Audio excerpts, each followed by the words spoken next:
Mindi Kassotis was the devoted mother everyone admired. Daniel Kassotis was the husband with too many unanswered questions. And Ethan Kassotis was the quiet teenager no one suspected until a brutal murder inside their suburban home revealed just how many secrets a family can hide. Mindi Kassotis lived in a neighborhood where people left their doors unlocked and children played in the street until the streetlights flickered on.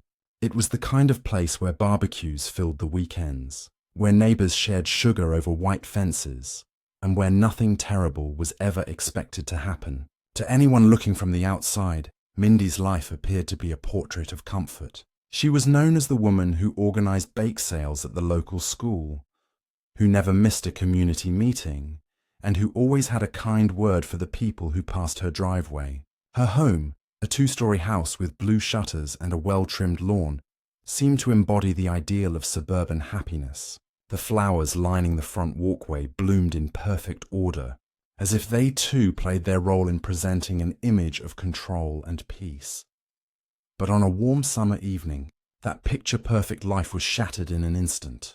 The police were called to the Kassotis residence just after sunset, after reports of a disturbance that neighbors could not quite explain. When officers stepped inside the home, they found chaos hidden behind the polished front door. Furniture was overturned. Fragments of a broken vase lay scattered across the hardwood floor, and streaks of blood marked a violent struggle that had taken place in the heart of the house. In the center of the living room lay Mindi Kassotis, unresponsive. Her life ended in a way that was both brutal and unexplainable. The sight shocked even the most experienced first responders. Mindi had not been found in a dark alley or on a deserted road, but in her own home, in a neighborhood where crime was almost unheard of. There were no signs of forced entry on the doors or windows, no broken locks, nothing to suggest that a stranger had forced their way in. Instead, it looked as though someone who belonged there had walked inside without resistance. The crime scene spoke in fragments, a glass of water still resting on the kitchen counter, a television left on in the background, and Mindi's phone discarded in the hallway, as though she had tried to reach it but never made it in time. Neighbors gathered in small groups outside, as flashing lights illuminated the quiet street. Some whispered in disbelief. Others stood in silence, staring at the house that had been, only hours earlier, the image of stability. They remembered seeing Mindi earlier that day, walking her dog or carrying groceries. Nothing unusual, nothing that hinted at what was coming. For many, it was unthinkable that violence could slip so easily into their safe world. If it could happen to Mindi, it could happen to anyone. For detectives, the scene presented an immediate puzzle. The absence of forced entry suggested trust, suggesting that whoever committed this crime had been invited in or had keys of their own. The broken vase hinted at a sudden argument, something that had spiraled out of control. Yet the sheer violence of the attack pointed to deeper emotions, to rage, to betrayal, to something personal. This was not a random act, not the work of a stranger passing through. This was a killing that came from within Mindi's circle, a killing that reached into the very heart of her carefully built life. As the night stretched on, officers moved in and out of the house, carefully gathering evidence while forensic teams photographed every detail. The neighborhood that had once fallen asleep to the sound of crickets now echoed with the hum of police radios and the low voices of investigators piecing together a story no one wanted to believe. Parents pulled their children away from the scene, shielding them from the sight of flashing lights and whispered suspicions. By midnight, the once ordinary street felt different, as though the shadows themselves carried a weight they had never carried before. Mindi Kassotis' death was not just the loss of a woman admired in her community. It was the unraveling of an illusion, the sudden reminder that safety is fragile and that danger can sometimes be waiting behind the very door you thought protected you. What happened inside that house on a quiet summer evening was only the beginning of a story that would reveal just how many secrets a perfect life can hide. The investigation into Mindi Kassotis' death began with urgency. as detectives knew that the first few hours after a crime often held the most valuable clues.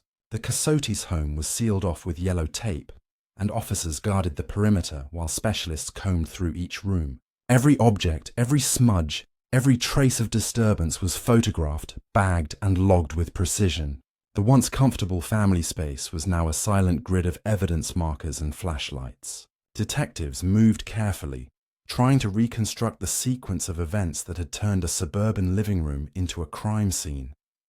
The details were troubling from the very beginning. A broken vase suggested a struggle, but there was no sign of forced entry anywhere in the house. The front door lock was intact. The windows showed no damage, and nothing appeared to be stolen. Jewelry remained on the dresser, cash was untouched, and the family car was still parked in the driveway. Whatever had happened was not the work of a stranger slipping in under cover of darkness. This crime pointed to someone who belonged there, or someone trusted enough to walk inside without raising suspicion. Attention quickly turned to Daniel Kassotis, Mindi's husband. He had been at work that evening, a fact he repeated firmly during the first round of questioning. His timeline seemed clear, arriving at his office in the late afternoon, staying until after dark, then heading to a friend's house before returning home. But investigators knew that clean stories often meant practiced stories. They began pressing on the small details: receipts, phone calls, security cameras. A few of his co-workers confirmed his presence at the office, but the hours between leaving work and returning home left open questions. If he was truly innocent, why did his account feel so carefully arranged? Rumors began to ripple through the neighborhood, feeding suspicions in every direction. Some recalled hearing faint noises earlier in the evening, thuds, muffled shouts, but dismissed them as the sound of a television. Others admitted that the Kassotis household had seemed tense in recent months, though no one had asked too many questions. From the outside, their lives had always seemed steady. Inside, it was becoming clear that cracks had begun to form, the kind that could easily be overlooked until it was too late. Investigators searched for more than physical evidence. They looked into Mindi's routines, her friendships, and her personal life. Phone records were pulled, bank statements examined, emails retrieved. Detectives wanted to know who she had spoken to in the days before her death, where she had gone, and whether she had been hiding anything. The possibility that her murder was linked to a private life unknown to her neighbors began to grow stronger with each discovery. But for now, all paths circled back to the people closest to her. Daniel remained under quiet suspicion, his behavior scrutinized under a microscope. Detectives noted the way he avoided certain questions, the way his tone hardened when asked about arguments at home. Though no hard evidence tied him directly to the crime, his presence lingered in the investigation like a shadow that refused to move. At the same time, detectives knew they had to keep an open mind. If not Daniel, then who? The absence of forced entry meant someone had either been let in or already had access. That narrowed the list to family members, close friends, or someone who shared a secret with Mindi, deep enough to grant entry into her most private spaces. As days stretched into nights, filled with endless interviews and evidence reviews, the suburban calm around the Kassotis home fractured further. Neighbors who once gathered for casual conversations now watched each other with suspicion, whispering theories about betrayal, money, and hidden affairs. Children were kept indoors, as though the violence that had taken place in one house could somehow spread across the street. For investigators, the hardest part was the lack of a clear direction. The evidence suggested intimacy, yet no one fit the role perfectly. Daniel's story had holes but no fatal flaw. Friends described Mindi as kind and trustworthy, but hints of another life began to slip through cracks in the narrative. The case refused to settle into easy answers. Still, the detectives were certain of one thing. Whoever killed Mindi Kassotis had not come from outside her world. The truth lived within the walls of her home, within the people she loved and trusted most. The challenge was to uncover which one of them had turned her sanctuary into a place of violence. And with every passing day, the urgency grew heavier, because the person responsible was still out there, moving through the same streets, blending in with the same neighbors, carrying a secret that threatened to unravel everything the community believed about safety and trust. As investigators delved deeper into Mindi Kassotis' life, the perfect picture that once surrounded her began to show cracks. On the surface, she had been a devoted wife, a caring mother, and a reliable friend. But when detectives pulled her financial records, they noticed unusual patterns that didn't align with the image she projected. Several large withdrawals had been made in the weeks leading up to her death, amounts significant enough to raise eyebrows. The money had not been deposited into any family accounts or used for household expenses. Instead, it had vanished, with no obvious explanation. The discovery pushed investigators to look beyond the neat lines of Mindi's suburban life. Her computer revealed another layer of secrets. Among the ordinary emails about school fundraisers and grocery lists were messages written late at night, exchanged with a man named Victor Hayes. He was not a stranger. He worked with Mindi at her part-time job in a nearby office. At first, the emails appeared professional, but as detectives read further back, they found a tone that suggested something more personal. References to private meetings and plans outside of work hinted at a relationship she had kept hidden. Victor was quickly brought in for questioning. He admitted to knowing Mindi but insisted their connection was strictly professional. He portrayed himself as nothing more than a colleague caught in an unfortunate coincidence. But when detectives confronted him with surveillance footage from a cafe on the other side of town, his story began to falter. The video showed him and Mindi together just days before her death, seated close, their body language far more intimate than casual co-workers. Victor's face betrayed unease when confronted with the evidence, though he clung tightly to his denial.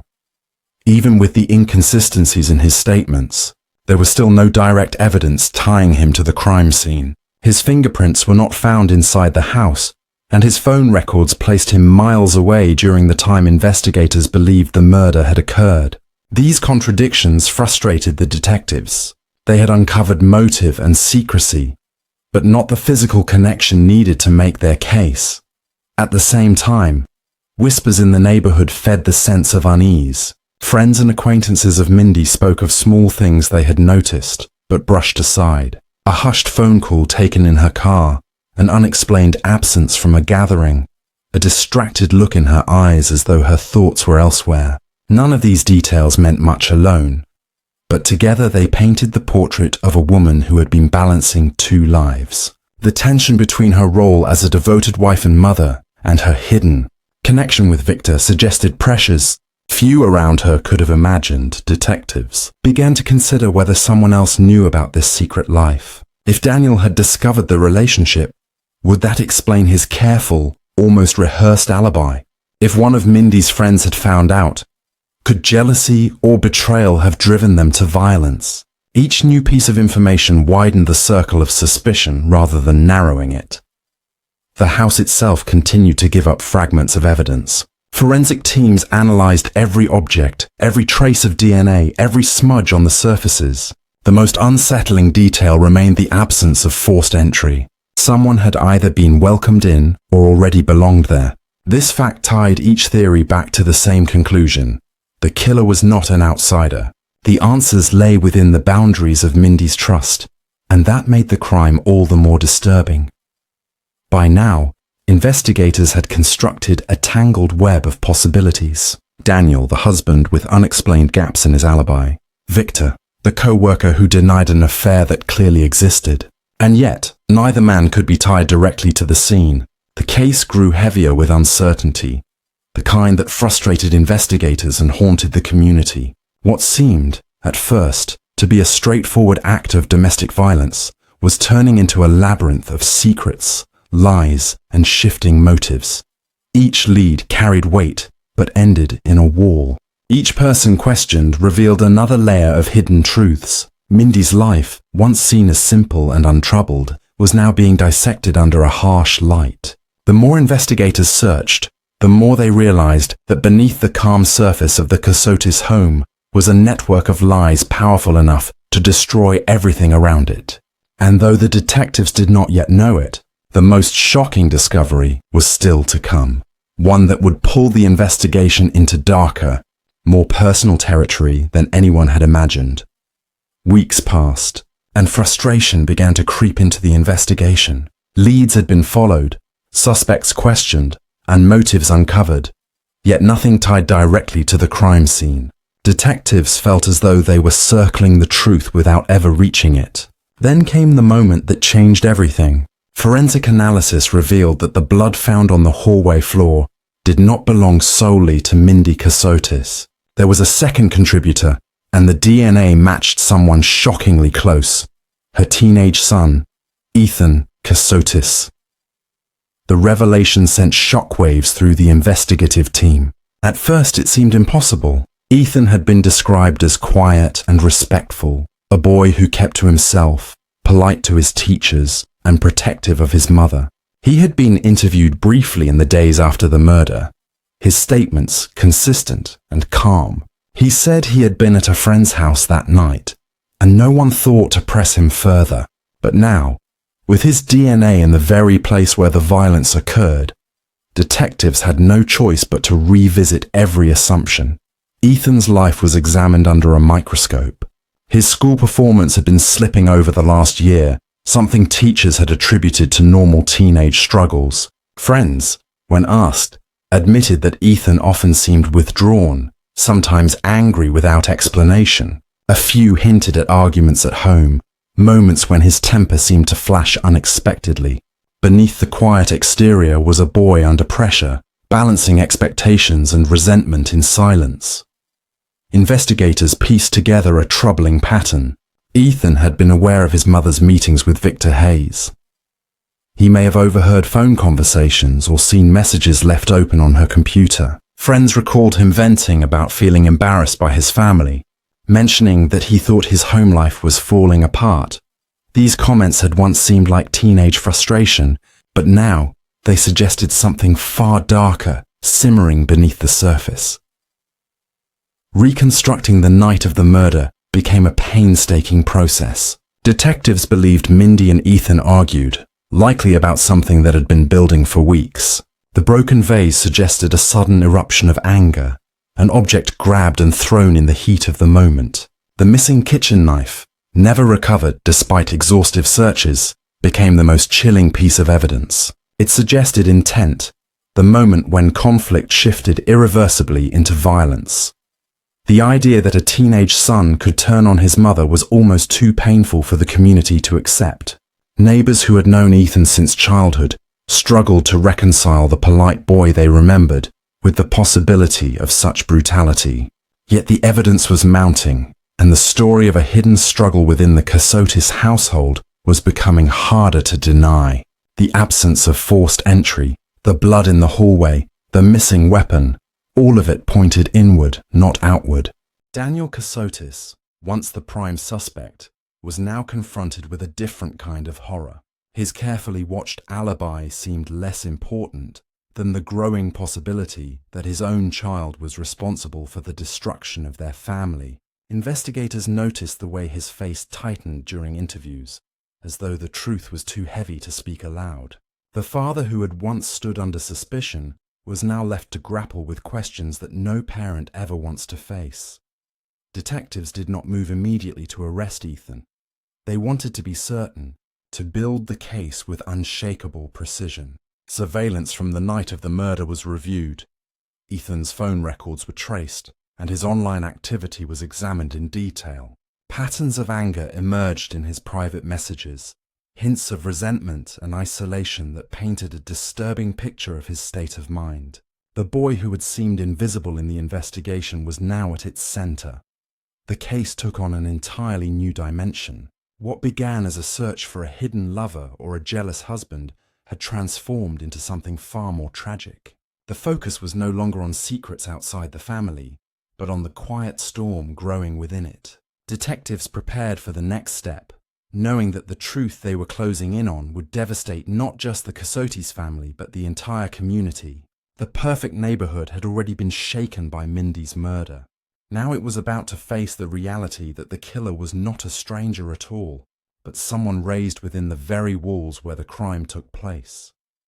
When detectives finally confronted Ethan Kassotis with the evidence, the carefully maintained calm of a polite teenager began to unravel.